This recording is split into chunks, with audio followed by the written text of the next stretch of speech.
Hello दोस्तों, तो लेकर हाजिर हैं हम एडवोकेट अंजलि अवस्थी। तो पहले आप हमें सब्सक्राइब कर लें, सीरियल को एंड तक देखें। तो चलिए स्टार्टिंग करते हैं।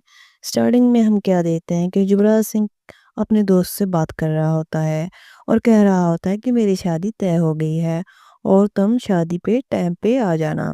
तो वहीं पर वो बता रहा होता है युवराज सिंह कि कह रहा होता है कि जन्म पत्री एडवोकेट अंजलि बस्ती है ना जो वो मेरे लिए खुद लेकर आई और हाथ जोड़कर मुझे वो जन्म कुंडली देकर गई। तो पीछे से आवाज आती है, जिस हाथ जोड़कर तुम्हें जन्म कुंडली देकर गई है, जिन हाथों से उसी हाथों से चांटा भी तो लगा कर गई है ना। तो युवराज सिंह कहता है कौन कौन, तो पीछे मुड़कर देखता है कि उसकी बहन होती है। तेरी इज्जत और गाल पे दोनों पर तमाचा पड़ा था ना, तेरा उसने कान भी खींचा था। तो युवराज सिंह ठाकुर कहता है 1 मिनट, और साइड पे जाकर अपने दोस्त को कहता है कि मैं तुम्हें बाद में कॉल करता हूँ। तो वहीं पर उसकी बहन कहती है कि मैं सच ही कह रही हूँ ना, मैं झूठ तो नहीं बोल रही। तो युवराज सिंह की बहन कहती है कि अंजलि सिंह एडवोकेट इतनी जल्दी हार मानने वाली नहीं है, वो इतनी जल्दी घुटने नहीं टेकने वाली है। तो युवराज सिंह कहता है कि चंद्रभान सिंह और राघव सिंह की फैमिली में तो बात हो चुकी है, रिश्ता पक्का हो चुका है, महक भी मान गई है। तो अब कौन सी अड़चन हो रही है कि शादी नहीं होगी।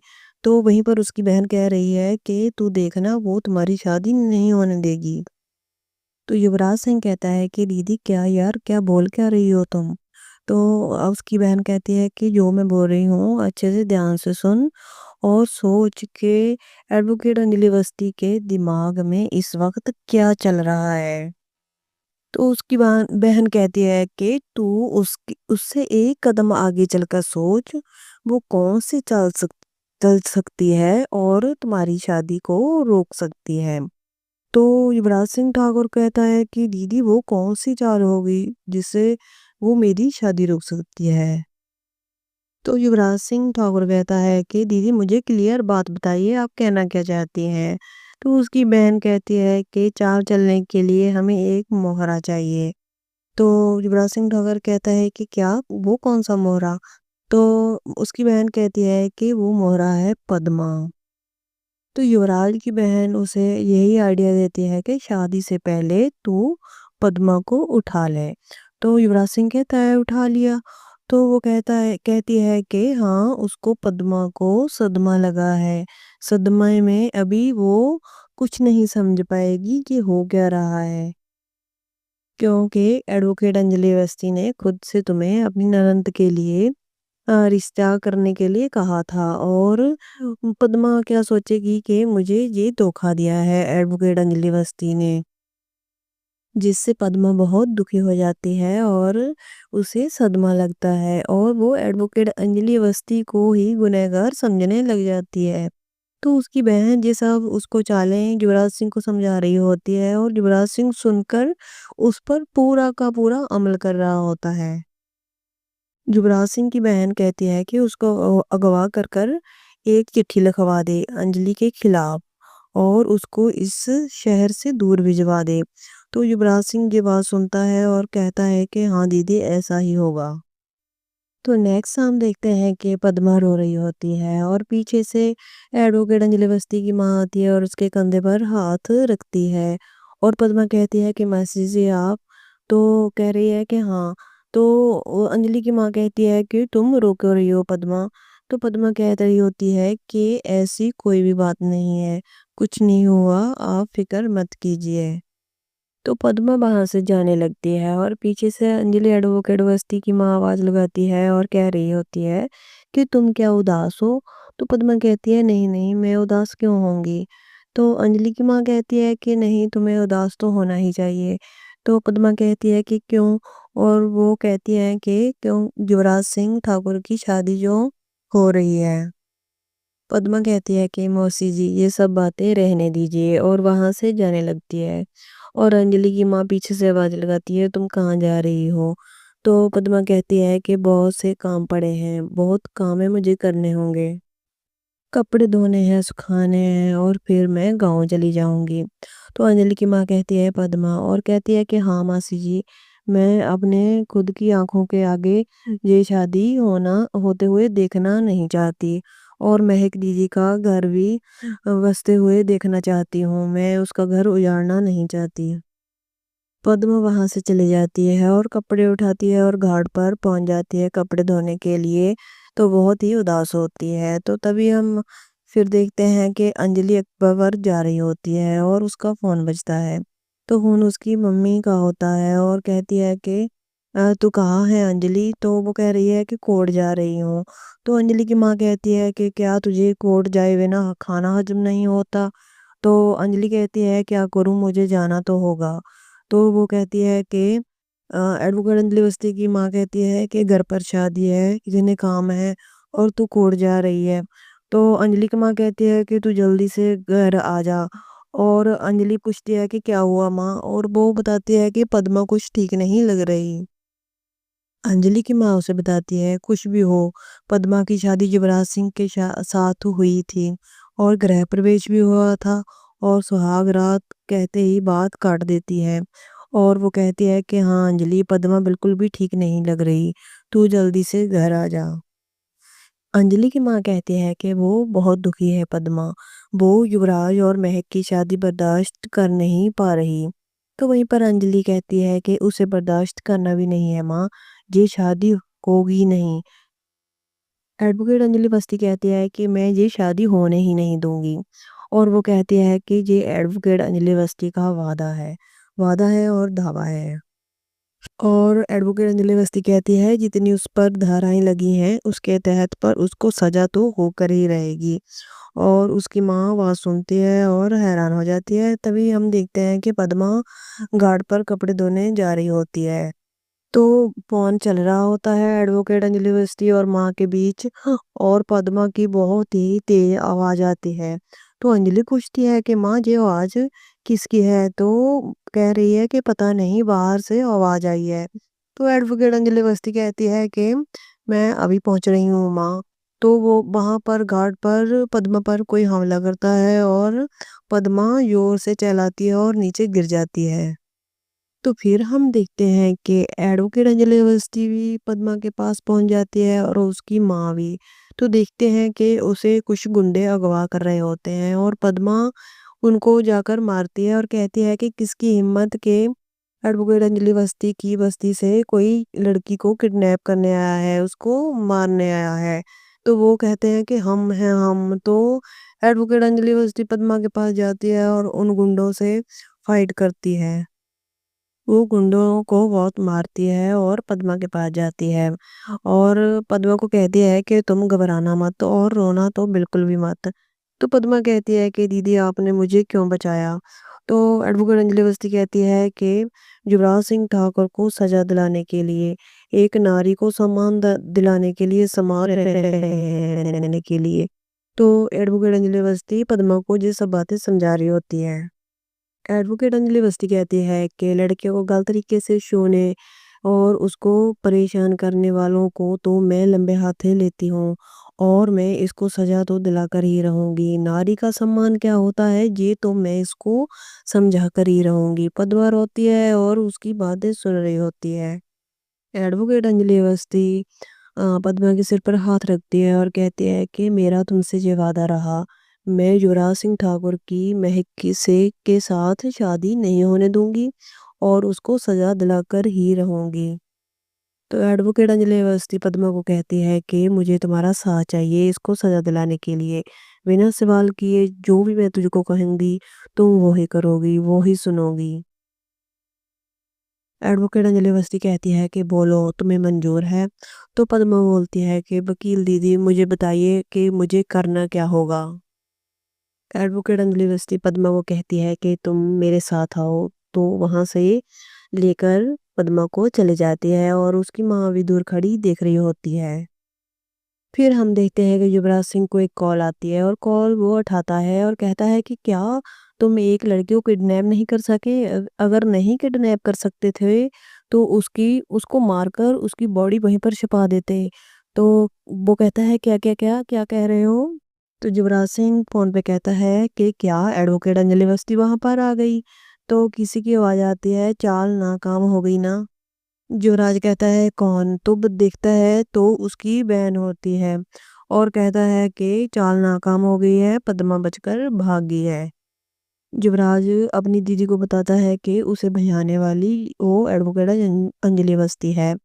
तो उसकी बहन कहती है फिर तो मुसीबत है, बहुत बड़ी मुसीबत है। युवराज सिंह की बहन कहती है ऊपर से शादी है, अब वो छोड़ने वाली नहीं है। युवराज की बहन कहती है कि आज पद्मा पर फिर से अटैक हुआ है। वो एडवोकेट अंजलि अवस्थी इसी बात का मुद्दा उठाकर फिर कोर्ट में जाएगी। तो युवराज सिंह कहता है तो क्या? तो मैं बेकसूर हूँ दीदी, मुझे कुछ नहीं पता है, युवराज सिंह कहता है। युवराज सिंह की बहन कहती है कि एडवोकेट अंजलि अवस्थी को सब कुछ पता है, अगर पद्मा को कोई मरवाना चाहता है तो वो ठाकुर परिवार से ही कोई ना कोई हो सकता है। युवराज सिंह की बहन कहती है कुछ करना पड़ेगा भाई, कुछ करना पड़ेगा। उस घर की दहलीज से मेरी इतनी बेइज्जती हुई सी, मेरे हाथों पर मेहंदी लगने के बावजूद भी मुझे घर से बाहर निकाला गया था। तो उसकी बहन कहती है कि नहीं भाई नहीं, तुझे उस घर से, राजपूत खानदान से लड़की को ब्याह कर इस घर की दहलीज पर लाना ही होगा। तो एक बार राजपूत खानदान की लड़की इस घर में आ जाए तो फिर देखना मैं क्या करती हूँ। युवराज की बहन कहती है कि मजा चखाऊंगी मैं अमन सिंह को और राघव सिंह को, और दिखा दूंगी कि ये ठाकुर खानदान की बेटी क्या कर सकती है। और वो युवराज को बहुत ही भड़का रही होती है और कह रही होती है कि मैं इनको छोड़ूंगी नहीं। तो युवराज सिंह वहीं पे कहता है दीदी दीदी लेकिन अब क्या होगा? तो वहीं पर उसकी बहन कहती है कि बहुत मार पड़ेगी तुझे अगर पापा को पता चलेगा। तो कहती है कि अभी तू कुछ मत बोल, अभी तू चुप रह। वो कह रही होती है कि युवराज सिंह कल हमें जाना है राजपूत खानदान की फैमिली में, वहां पर फंक्शन होगा, पार्टी होगी, सब नाच गा रहे होंगे, सब बहू बेटियां नाच गा रही होंगी। और वो अपने भाई को कह रही होती है कि तुम कल वहां पर चला जा और महक से बात कर और महक से इनविटेशन ले ले। तू एक बात कर, एक इसी वक्त तू महक को फोन लगा और उससे बात कर। युवराज सिंह कहता है कि अभी, और उसकी बहन कहती है कि हाँ हाँ अभी तू फोन लगा। वो फोन लगाने लगता है और फिर उसकी बहन उसके हाथ से फोन पकड़ लेती है और कहती है कि नहीं, फोन मैं लगाऊंगी। और वो महक को फोन लगा लेती है और महक फोन हटाती है और कहती है कि महक, मैं काव्या बोल रही हूँ, कुछ ही दिनों में तुम्हारी युवराज के साथ शादी होने वाली है, तुम्हारे मन में तो लड्डू उड़ रहे हैं। तो काव्या कहती है कि महक देख, युवराज बहुत अच्छा लड़का है, तुम उसके साथ बहुत ही खुश रहोगी। काव्या महक से कहती है कि जो कुछ भी युवराज से हुआ वो गलती से हो गया, तुम सब कुछ भुला दो ना। तो काव्या कहती है कि कल तो तुम्हारे यहाँ फंक्शन होने वाला है, नाचेंगे गाएंगे खाएंगे पिएंगे। तो वो युवराज कह रहा था कि तुम्हारे यहाँ आना चाहता है, तुम एक बार प्लीज उससे बात कर लो। और काव्या अपने भाई युवराज सिंह को फोन पकड़ा देती है और फोन के माइक पर हाथ रखकर कहती है कि तुम महक को पटा ले, इससे पहले एडवोकेट अंजलि अवस्थी कुछ कहे, इससे पहले तू उसको पटा ले। तो युवराज सिंह फोन पकड़ता है और कहता है हेलो महक, कैसी हो? तो कहता है आई लव यू। तो युवराज सिंह कहता है कि क्या हुआ महक, तू मुझसे प्यार नहीं करती? तो वहीं पर महक कहती है तुम कहना क्या चाहते हो, साफ साफ कहो। तो युवराज सिंह कहता है कि कल तुम्हारे यहाँ पार्टी है, तो मैं आना चाहता हूँ, मैं आ जाऊँ क्या, तुम मुझे इनवाइट नहीं करोगी? तो महक कहती है ठीक है तुम आ जाओ। तो युवराज सिंह महक को कहता है तुम तो जानती हो ना मैं तुझे पागलों की तरह प्यार करता हूँ, शादी होने के बाद तुम्हें मैं बहुत ही सुखी रखूंगा, बहुत ही तुझे मैं प्यार करूंगा। तो वो कहता है कि जो भी कुछ बीच में हुआ वो सब तुम भूल जाना, वो एक गलती थी मेरी जो मुझसे ये सब कुछ हो गया। और एक बात कहता है युवराज सिंह और महक को कहता है कि ये जो अंजलि भाभी है ना, एडवोकेट अंजलि, तो इससे थोड़ी सी दूरी बनाए रखना, वो तुझे मैनिपुलेट करेगी, मुझसे दूर करने की कोशिश करेगी, ताकि तुम मुझे गलत समझो, तुम मुझसे नफरत करने लगो। तुम उसकी बात का कोई भी विश्वास मत करना। और वो कहता है कि अंजलि भाभी बार बार तुमसे झूठ बोलेगी, मुझे तुम्हें मेरे खिलाफ करने करेगी। और कहता है कि ठीक है। तो कहता है कि आई लव यू, और महक सुनती है और कुछ भी नहीं बोलती। तो कहता है कि युवराज सिंह, तुम नहीं मुझे आई लव यू कहोगी? तो महक आई लव यू कहती है और युवराज सिंह कहता है थैंक यू थैंक यू। और युवराज खुश होता है और कहता है कि आई लव यू टू। वहीं पर महक बहुत ही दुखी होती है और काव्या युवराज से पूछती है कि क्या हुआ, और युवराज सिंह कहता है कि उसने मुझे आई लव यू बोल दिया। तो काव्या वहीं पर कह रही होती है कि कल तू राजपूत हाउस में जाएगा, वहां पर कोई बखेड़ा मत खड़ा कर देना, वहां पर कोई क्लेश मत करना। एडवोकेट अंजलि अवस्थी चाहती है कि कब तू कोई गलती करे और तुम्हें वो कोर्ट में घड़ीस कर लेकर जाए। काव्या युवराज सिंह को समझाती है। काव्या कहती है कि मुझे तो इस बात का डर है कि कहीं वो शादी रुकवा ना दे। वहीं पर युवराज सिंह कहता है ना ना ना दीदी, शादी तो होकर ही रहेगी किसी भी हाल में। और युवराज सिंह कहता है कि ये चैलेंज है मेरा एडवोकेट अवस्थी। तो फिर हम देते हैं कि राजपूत हाउस में फंक्शन शुरू हो जाता है। सभी महिलाएं गा रही होती हैं और महक जाती है अंजलि के पास और कहती है राजपूत खानदान की तरह जैसे वो सब लोग खुश हैं, आप भी खुश हो जाइए और युवराज सिंह ठाकुर को अपने सिर आंखों पर बिठाइए। मैं आपके आगे हाथ जोड़ती हूँ, प्लीज आप ऐसा कोई काम मत कीजिए जिससे सबको परेशानी हो। और महक अंजलि से कहती है जो होता है होने दीजिए। वहीं पर नाच गाना चल रहा होता है और एपिसोड का एंड हो जाता है। आगे हम देखते हैं युवराज सिंह क्या करने वाला है और अंजलि, एडवोकेट अंजलि बस्ती उसके साथ क्या करने वाली है। एपिसोड बहुत ही इंटरेस्टिंग है। तो आप एपिसोड देखने के लिए आप हमें सब्सक्राइब जरूर कर लें। तो सब्सक्राइब करेंगे तो आपके पास डेली हमारा एपिसोड पहुंच पाएगा। एपिसोड जहाँ तक देखने के लिए आपका धन्यवाद। अनुपमा को चाहने वाले सभी दर्शकों को मेरा नमस्कार। तो लेकर आए हैं आज हम अनुपमा का एपिसोड। इससे पहले आप देखें, हमें सब्सक्राइब जरूर कर लें। तो आइए जानते हैं कि आज के एपिसोड में क्या होता है। तो हम देखते हैं कि आज मदर डे मना रहे होते हैं, सभी इकट्ठा हुए होते हैं। अंश की पूरी फैमिली और अनुपमा के साथ मदर्स डे मना रहे होते हैं। तो वहीं पर गेम शुरू करते हैं और बॉल फेंकती है अनुपमा और जाकर राघव को लग जाती है। तो राघव को कहती है कि सॉरी। अंश भी सॉरी बोलता है, अनुपमा भी सॉरी बोलती है। तो वहीं तोशु बताता है कि मैंने ही इनको यहाँ पर बुलाया है। मैंने सोचा जितने लोग होंगे तो बढ़िया गेम खेल खेल खेल सकेंगे हम। तो वहीं पर वह थोड़ा गुस्सा हो जाती है। तो आप देख रहे हो कि माही ऊपर ही कमरे में होती है, वो नीचे नहीं आती। तो वो हनुमान की बातें कही हुई याद करती है और सोचते हैं कि शायद मेरी शादी हनुमान नहीं होने देगी। तो वही वो बातें याद कर रही होती है। तो आप अगले ही पल में देखते हो कि आर्यन और सभी फैमिली भी वहां पर होते हैं और वो भी मदर डे मना रहे होते हैं। तो आर्यन अपनी माँ को कहता है कि मम्मी आप बहुत देर तक मुझसे दूर रहे हैं, मगर अब मैं आपसे दूर नहीं रह पाऊंगा। वो भी उनके साथ मदर डे मनाता है और सभी माओ के सिर पर ताज सजाते हैं। और कैथी जी भी बहुत खुश होती है और प्रेम और राही भी कहते हैं कि आखिर वो दिन आ ही गया कि आर्यन मम्मी के पास हो गया। तो सब लोग तालियां बजाते हैं जब वो गले मिलते हैं और